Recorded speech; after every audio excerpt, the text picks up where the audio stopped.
Meu querido, a estrutura do livro de Deuteronômio é fabulosa. Nós chegamos ao quinto capítulo.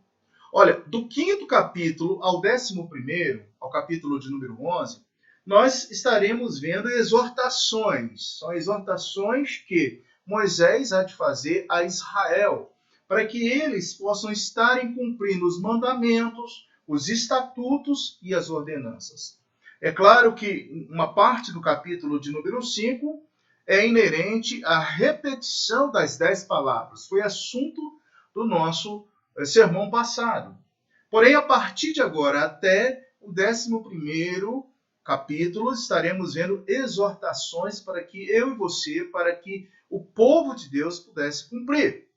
A partir do capítulo de número 12, nós estaremos verificando aqui as disposições em que há de se cumprir esses estatutos, essas leis, e depois nós vamos voltar até o 26º capítulo. Essa é a estrutura aí que nós vamos enfrentar pela frente. Von Hades, ele falava o seguinte, que este livro é um típico discurso, e é um discurso de despedida. Nós já vimos a primeira parte, que foi o primeiro discurso. Você começou agora a estudar o segundo discurso, que é a segunda parte, e brevemente nós estaremos estudando, se assim Deus permitir, a parte final desse livro, que é o terceiro discurso. Pois bem, é realmente um discurso. São discursos em que Moisés ele passa a sucessão para Josué. Moisés está preparando o povo, está preparando Josué para que ele pudesse dar prosseguimento à jornada ali, à colonização, a possessão dessa nova terra, da terra tão prometida e tão esperada por todos eles. Você lembra do que nós estudamos no sermão passado? Vamos recordar um pouquinho? No sermão passado, o nosso tema foi Eu sou o Senhor teu Deus.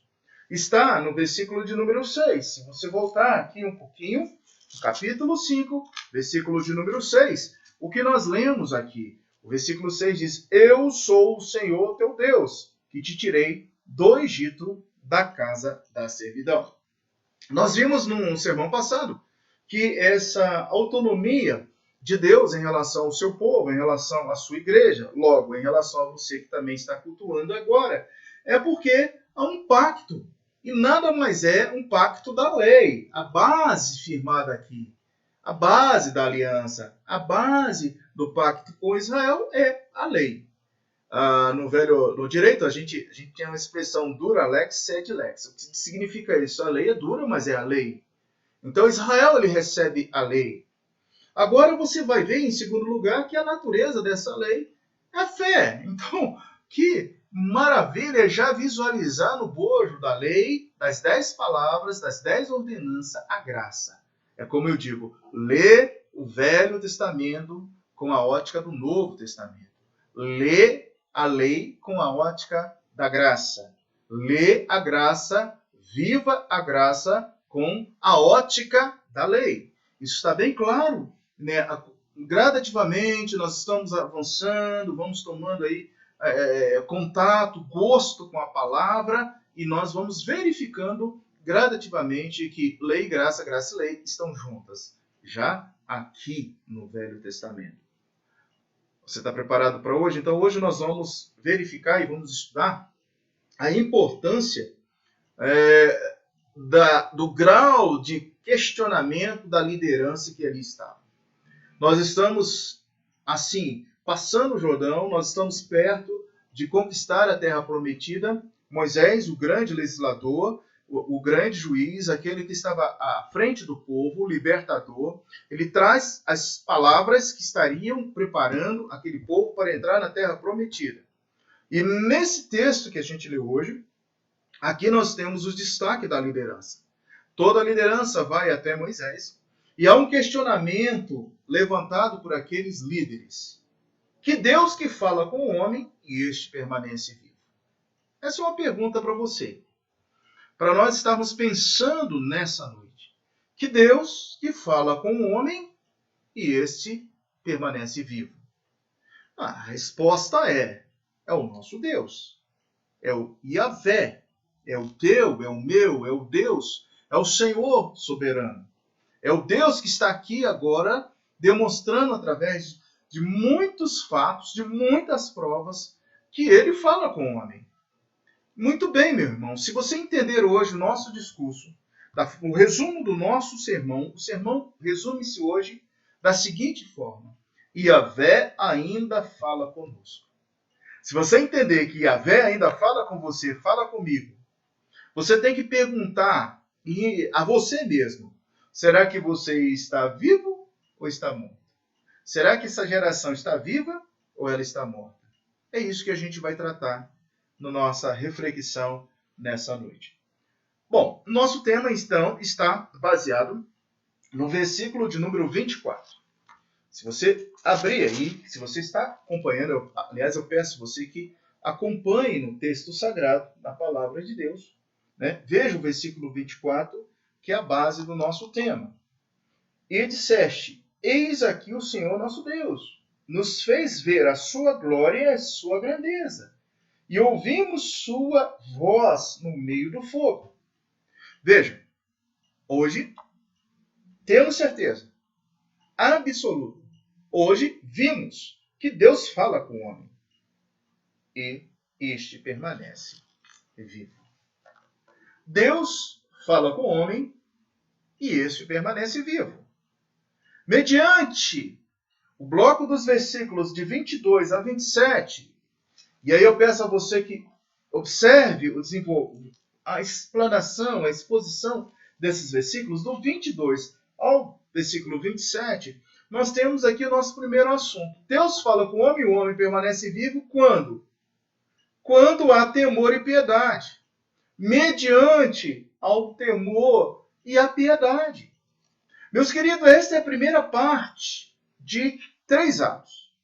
Eu quero convidar você agora a imaginar uma peça teatral, uma peça em 3 atos.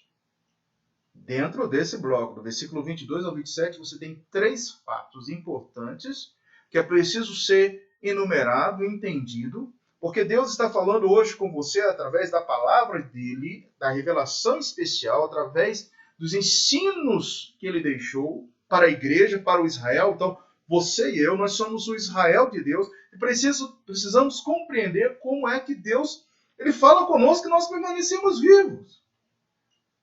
Então, destaco aí, mediante temor e mediante a piedade. A primeira parte dessa cena, dessa peça teatral, da retórica aqui, porque Moisés ele vai buscar uma retórica para reforçar o seu discurso, para reforçar o seu sermão, para dizer para o povo, para a liderança, para os cabeças que estavam ali: olha, preste atenção. Preste atenção no que está acontecendo. Então Moisés ele busca essa retórica na importância dos 10 mandamentos, da lei.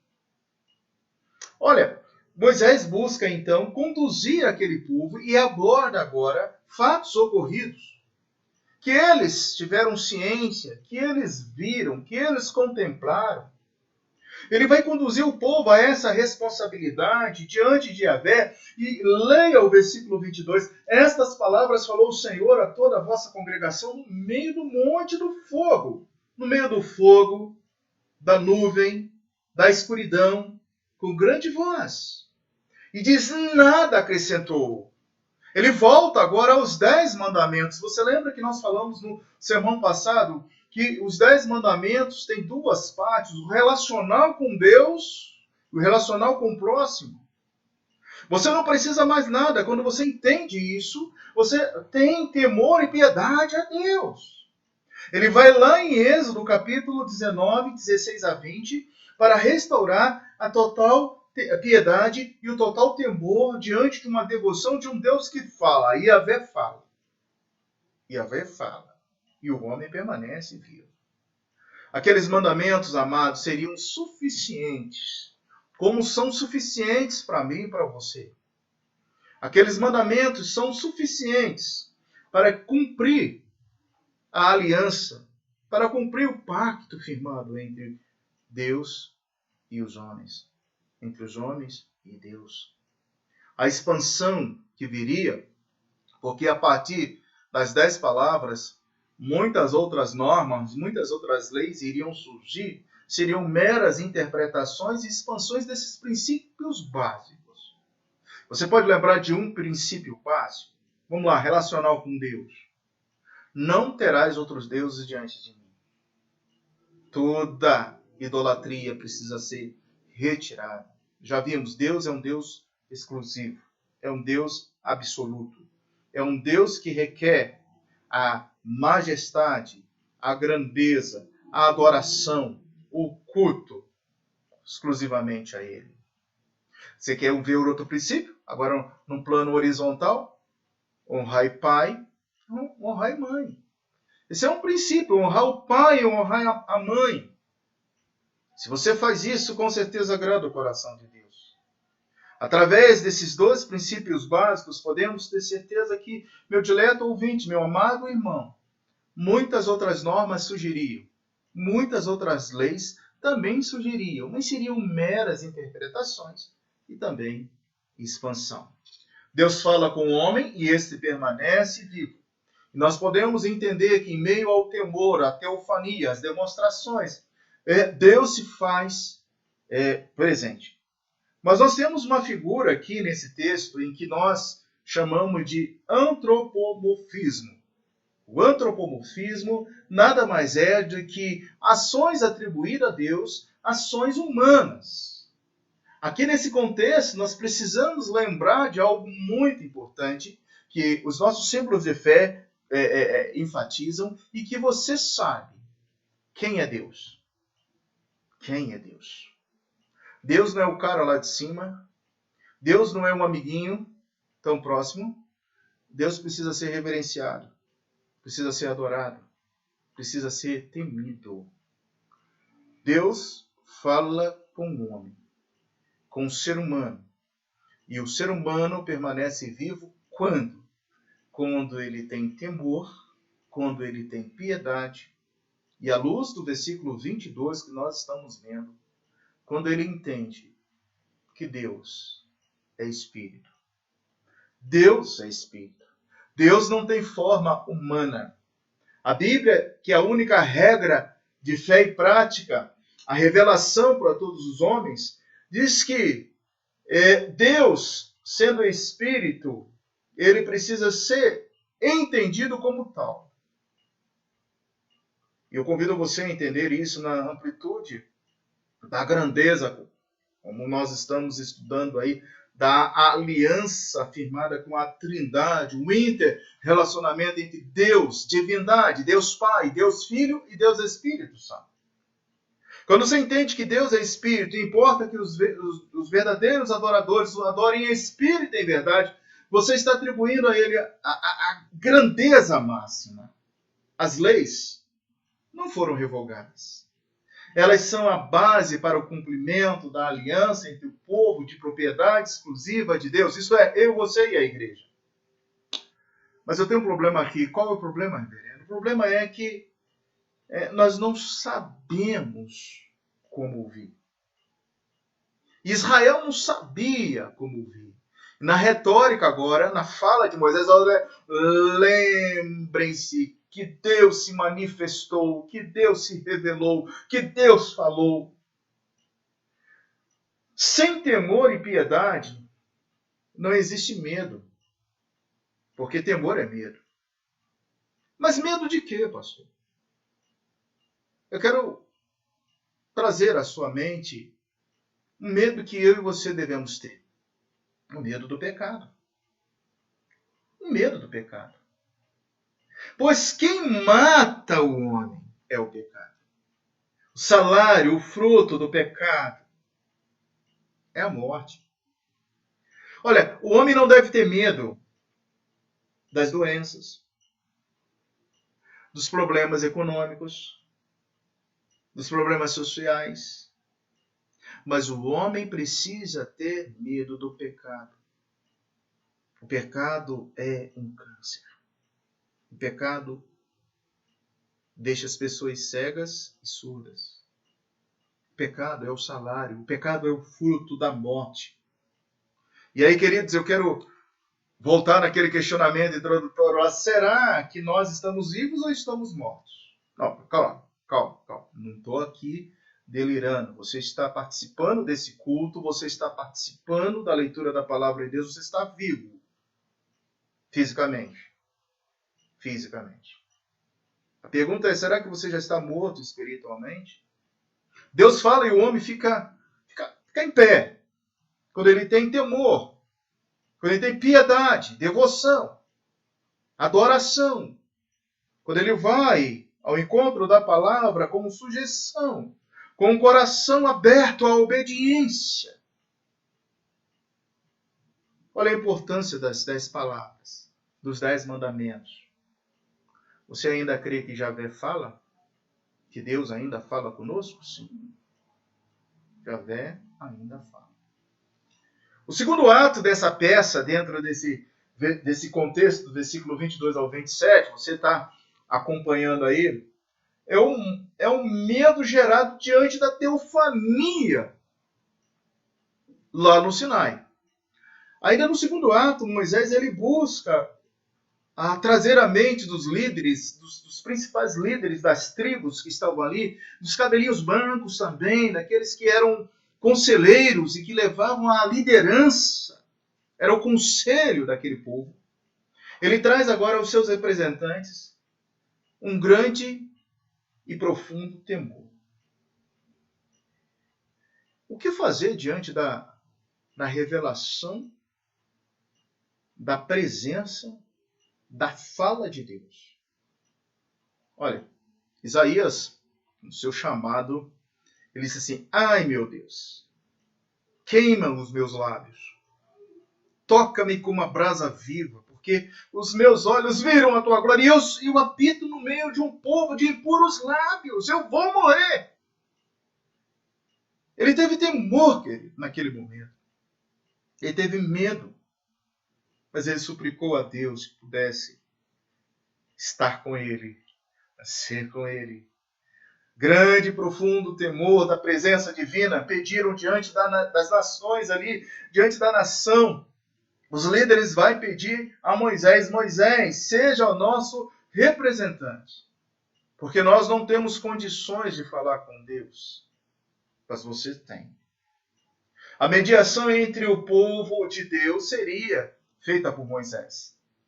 A presente narrativa trata a aliança firmada a Moabe, capítulo 1, já passamos lá 1:1, capítulo 4, 45, 46, e lá no capítulo 29, nós estaremos lendo a aliança firmada ali em Moabe, enfatizando a continuidade das duas alianças no Sinai e em Moabe. Deus é um Deus de pacto, de aliança. Ele firmou um compromisso com o povo, ele firma um compromisso com você e comigo.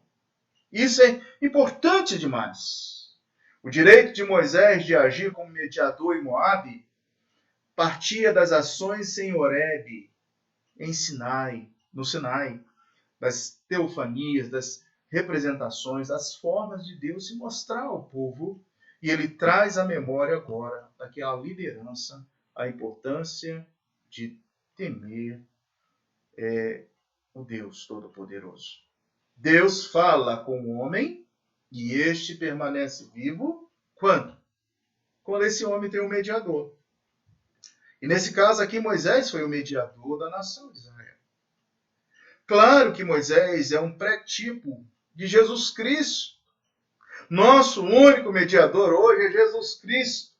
Se no Velho Testamento Moisés faz essa figura, esse ato, ele é um pré-tipo. No Novo Testamento, Jesus é o tipo. Jesus é o nosso, é o único mediador.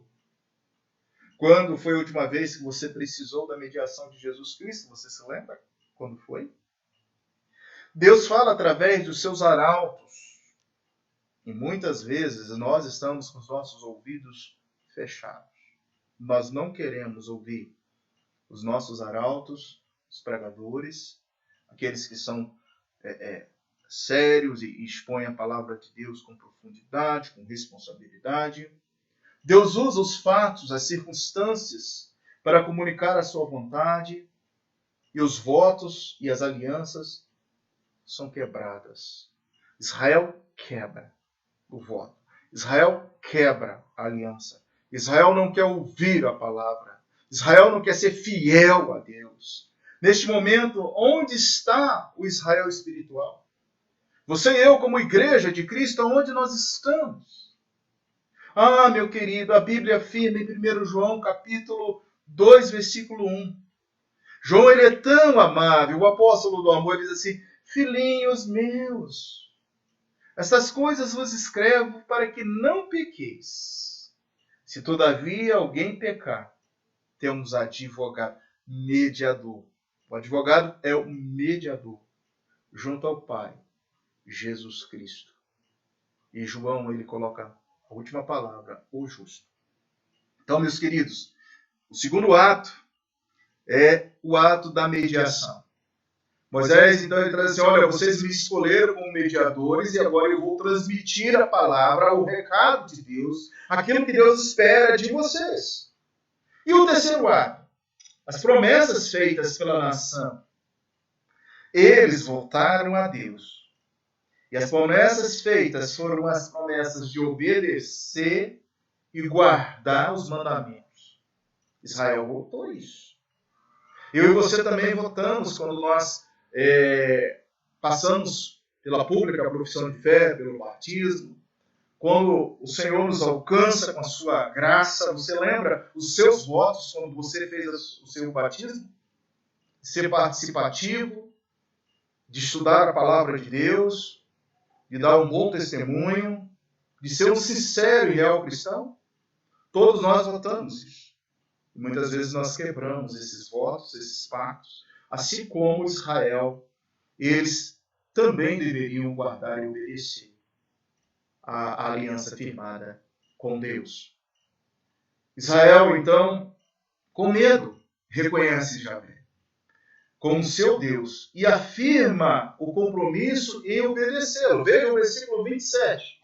A gente leu o 27. Chega-te e ouve tudo o que disser o Senhor nosso Deus, e tu nos dirás tudo o que disser o Senhor nosso Deus. Grife, ouviremos e o cumpriremos. A prática, a observância, a obediência. Deus fala com o homem e esse permanece vivo. No terceiro ato, aqui fechando esse primeiro bloco, quando obedece. Quando obedece. Moisés está preparando o povo para ouvir esse segundo discurso. Um tema que nós seremos exaustivo. Com a graça de Deus, quando nós terminarmos a exposição, se assim o Senhor nos permitir, de Deuteronômio.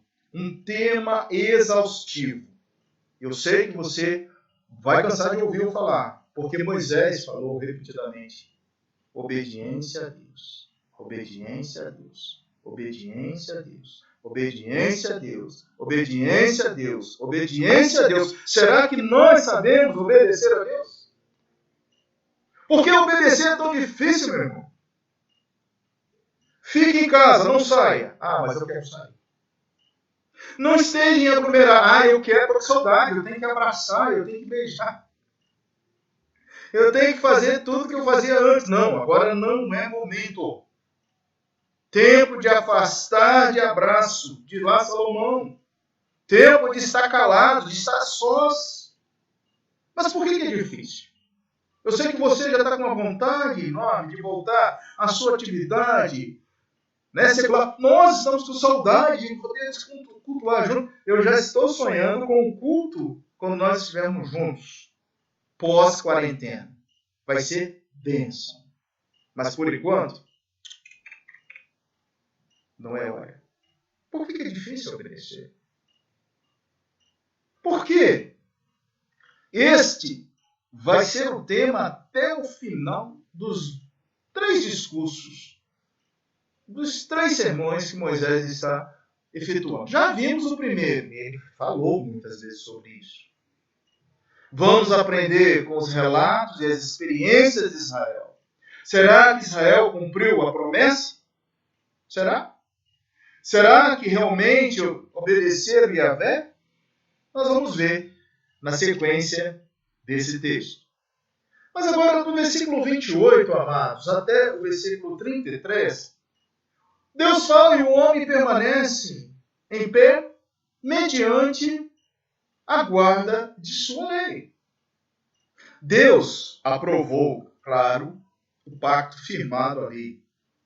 Israel, então, escolhe Moisés para ser o mediador. Deus aprovou a mediação. Mas o que vem agora é o compromisso que Israel deveria assumir de obedecer à lei, e isso gerava esperança e uma reverente piedade.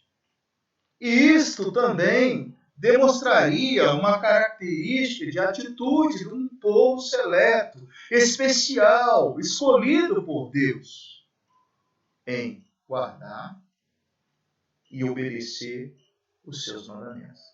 Era tudo isso que Deus esperava. É tudo isso que Deus espera para você mesmo, para mim, para a igreja. Deus espera que nós venhamos guardar os seus mandamentos e obedecê-lo incondicionalmente. Moisés envia o povo de volta.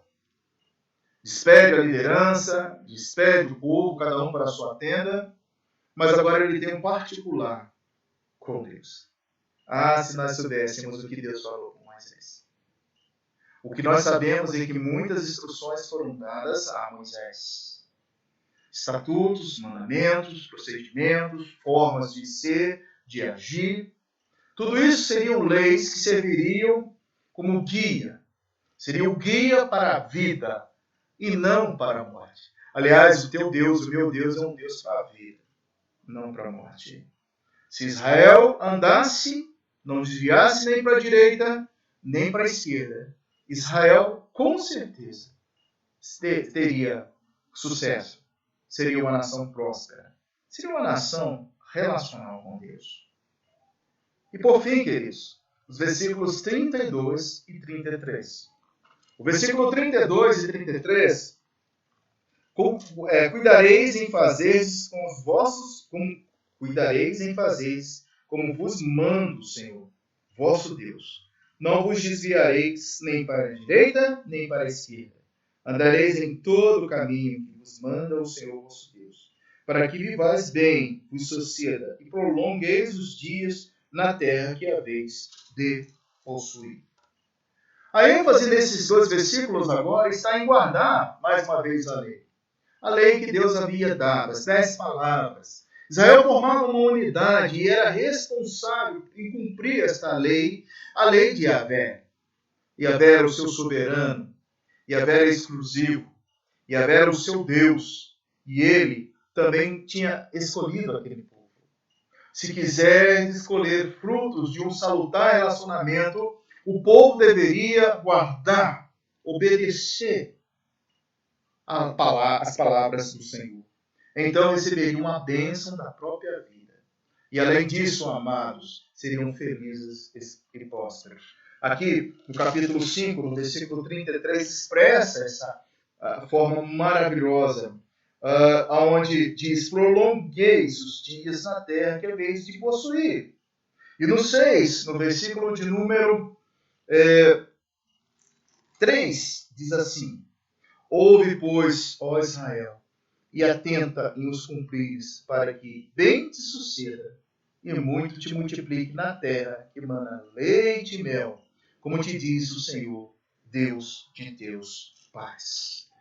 Meus queridos, o elo entre a obediência e a aliança de Yahvé era a bênção. Bênção nacional. E claro, a bênção individual. O elo entre a vitória, entre a prosperidade, entre a bênção, entre você e Deus, é guardar a sua palavra. É meditar na palavra. É ser um servo fiel ali ao Senhor. Olha, meu querido, diante dessa expressão para quê? O propósito é lemã. Olha, o propósito é ser abençoado. Obedecer para quê? Para ser abençoado. Obedecer para quê? Para cumprir a aliança. Obedecer para quê? Para agradar Yahvé. Concluindo a nossa reflexão nessa noite, a nossa mensagem nessa noite, nós voltamos então à pergunta dos principais líderes, que na realidade era mais uma afirmação que Moisés já estava fazendo a eles. Mas eu imagino que na cabeça daquela liderança, dos conselheiros, havia a seguinte pergunta: que Deus que fala com os homens, e estes permanecem vivos? Que Deus que fala com o homem, e este permanece vivo? Chegamos às seguintes conclusões: Deus que fala com o homem e este permanece vivo é aquele que permanece no temor e na piedade. Esse permanece vivo. Permanece vivo no temor e na piedade. Você teme a Deus de todo o seu coração, de toda a sua alma, de todo o seu entendimento? Você adora o Senhor? Você é um homem piedoso? Você tem reunido a sua casa para orar? Você tem buscado ao Senhor de madrugada em oração? Quando foi a última vez, meu amado, que você expressou piedade diante de Deus? Senhor, tenha piedade. Tenha compaixão.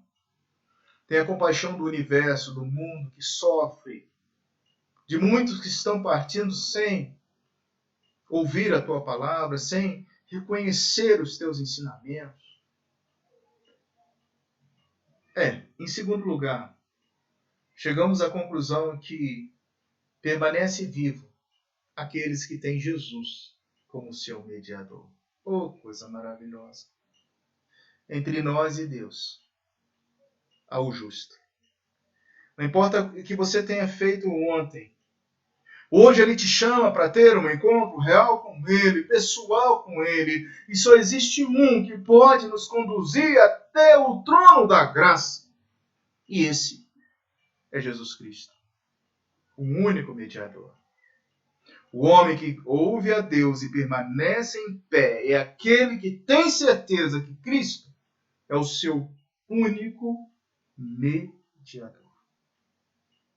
Você tem ciência disso? E em terceiro lugar, o homem que ouve a Deus e permanece em pé é aquele que guarda a sua lei. A Bíblia diz: guardei a tua palavra no meu coração para não pecar contra ti. Meu amigo, hoje eu lhe convido a guardar no seu coração as palavras do Senhor. Essa história aqui é uma história que é a minha e que é a tua história. O Deus não mudou. O Deus continua sendo o mesmo. Ele continua falando conosco.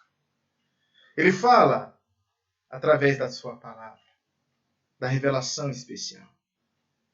E Ele quer que nós venhamos aprender a ouvir, a obedecer, a cumprir os teus estatutos, a observar o procedimento relacional das 10 palavras ou dos 10 mandamentos.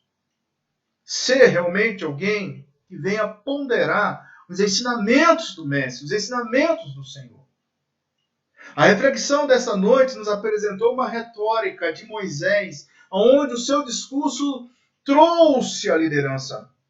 Eu quero que você hoje, como servo, como serva do Senhor, como líder da sua casa, como um homem de Deus, como um mulher que ora, que chora, que geme, que intercede, possa sentir desejo de estar diante do Senhor vivo e não morto espiritualmente. Moisés levou aqueles líderes a fazerem um compromisso. Não pode ser compromisso da boca para fora. Não pode ser um compromisso sem piedade. Temor sem piedade é meramente temor. Você tem medo de morrer, então você confessa a Deus. Não é nada disso. Você confessa a Deus porque Deus vai salvar a sua alma.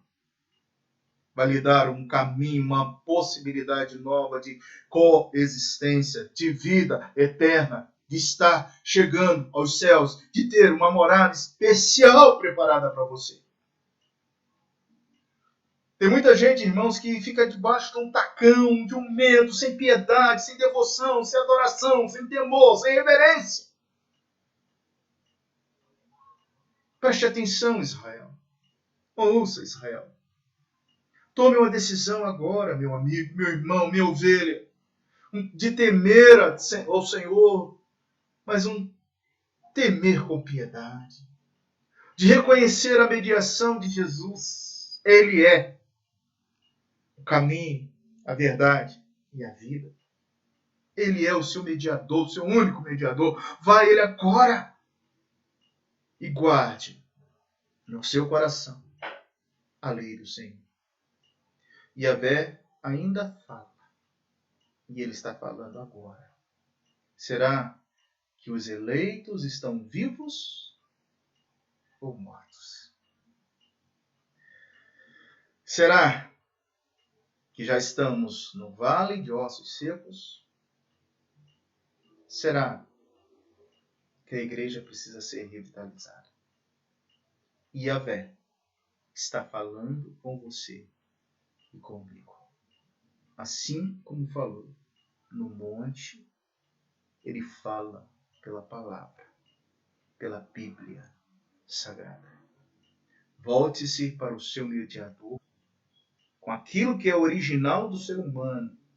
Rompa com o pecado, meu irmão. Rompa com tudo aquilo que te afasta de ouvir o que Deus está falando.